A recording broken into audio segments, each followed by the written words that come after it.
This is your star? This is who the media claims is elevating the WNBA?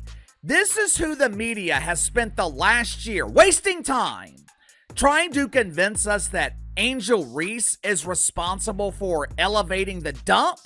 Angel Reese needs to be better at basketball. I'm not talking about as a person. I'm not talking about as a podcaster. I'm not talking about at the Met Gala. She needs to be a better player. Angel Reese didn't just have a bad game. She totally blew it on live TV. Fans aren't even mad anymore. They're just tired of the missed layups, ego, and hype that doesn't deliver.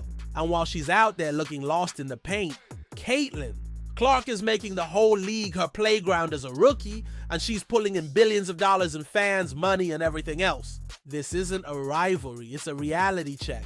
Stick around as we talk about how Angel Reese went from being the next big thing to please pass the ball, and why Caitlin Clark isn't just winning, she's changing the game. Angel Reese didn't just join the WNBA, she exploded onto the scene. From her confident tunnel walks to her bold post-game sound bites, she made it clear that she wasn't just here to play, she was here to dominate. And why not? She had a college background, a national championship, huge Nile deals, and a swagger that turned heads every time she stepped on the court. She was already a brand before she ever put on a Chicago Sky jersey. This is your star? This is who the media claims is elevating the WNBA? This is who the media has spent the last year wasting time trying to convince us that Angel Reese is responsible for elevating the dump? The same Angel Reese that could not sell out home games when she was at LSU. The same Angel Reese that struggled to sell tickets last year with the Chicago Bravado. The same Angel Reese that could not give away free tickets to her immaculate homecoming a couple of weeks ago at LSU. You're trying to convince me she is responsible for the growth of the WNBA? But here's the thing about the pros. People, they don't care about the hype. You either show up or get exposed, and Angel Reese is getting exposed badly right now. In her most recent game, Reese had a stat line so bad it almost broke the internet. 0 for 8 from the field, just 2 points, 12 rebounds. But let's not get too excited. 8 of those rebounds came from missed shots by Reese herself. That's not hustle, that's recycling. Let's break it down like we're in a film room. She gets the ball and the board goes up again. The video seemed more like a blooper reel than a highlight package. It went like this: miss, gets it stopped, tries again, failed.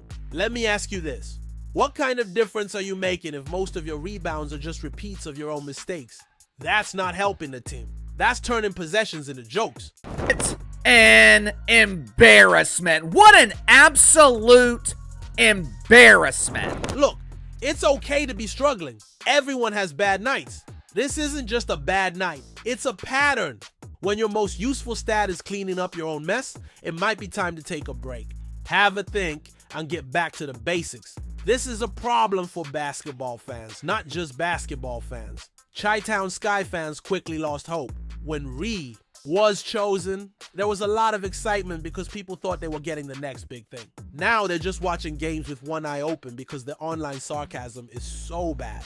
A fan said, "I tried to buy an Angel Reese jersey, but I couldn't get it in the basket. It's brutal, but it reflects what fans are feeling. They're tired, they're frustrated, they're angry. Some are calling for benching, others want to trade, and more than a few have just stopped watching." So let's put the question to you. If you're a Chicago Sky fan, how much longer are you willing to wait? Would you rather watch a young player figure it out on the fly or watch your team fall apart?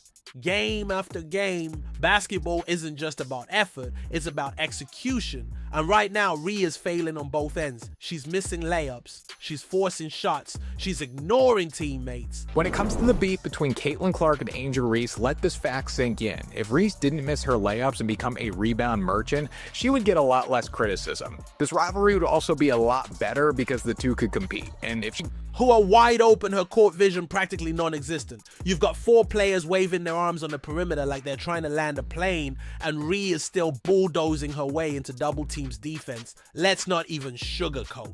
And she's slow on rotation. She doesn't contest shots when she gets blown on a drive.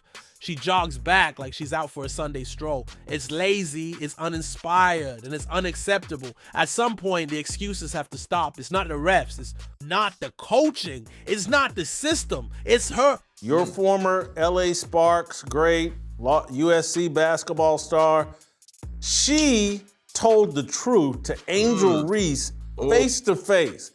Kind of embarrassing for Angel Reese, but she told her, like, you know what I'm looking forward to this offseason? You improving your layups. Let's watch the clip. Going into my season 2, what's some advice that you would give for me? Season 2, I can't wait to work with you some more. The biggest advice I have for you is going to be how you shoot your layups. Let's bring Caitlin Clark into the conversation, because she's not just in the league, she's leading it while Angel Reese is getting roasted on social media. Clark is being talked about in the same breath as Tiger Woods, Michael Jordan, and Serena Williams. That's not just hype, it's earned. It's legacy level stuff. And the craziest part is that she's only in her second season. Just look at what's going on in women's basketball right now. Look at what's going on right now in women's basketball. Caitlin Clark is a meteor streaking across the night sky.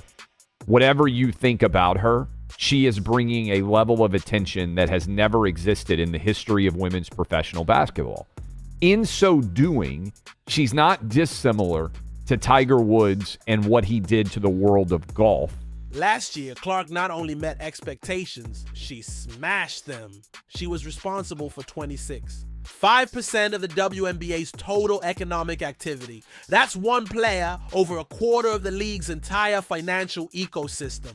Selling tickets, TV ratings, jersey sales, news stories, all focused on Caitlin Clark. This isn't just regular star power, it's transformative power that's changing the game. Everywhere she goes, arenas are packed and national broadcasts are shown. Ratings from pool records. Her jersey sells out in hours. She raises team values like a Fortune 500 CEO. And she brings the WNBA into the national attention like it's never been seen before. Ree, while Clark is making the league better, is having trouble improving her shot percentage. It's still popular for her missed layups and blown plays, not her game-winning or clutch performances. If this is a rivalry, it's only on paper. Clark's in a different league when it comes to culture and conversation. So let me ask you, does this feel like a rivalry to you? Or like a masterclass where one player is still trying to figure out the syllabus? Reese needs to wake up and deliver right now. She's not the co-star, she's barely even in the frame while Clark puts on a show every single night. Ree is becoming less of a real contender and more of an extra in someone else's highlight reel. And let's not forget that it's not just about scoring points. It's also about being mature, leading, and knowing the moment. Caitlin Clark is showing everyone in basketball how to step into the spotlight and own it, both on the court and in the culture. She's changing the game and raising the bar.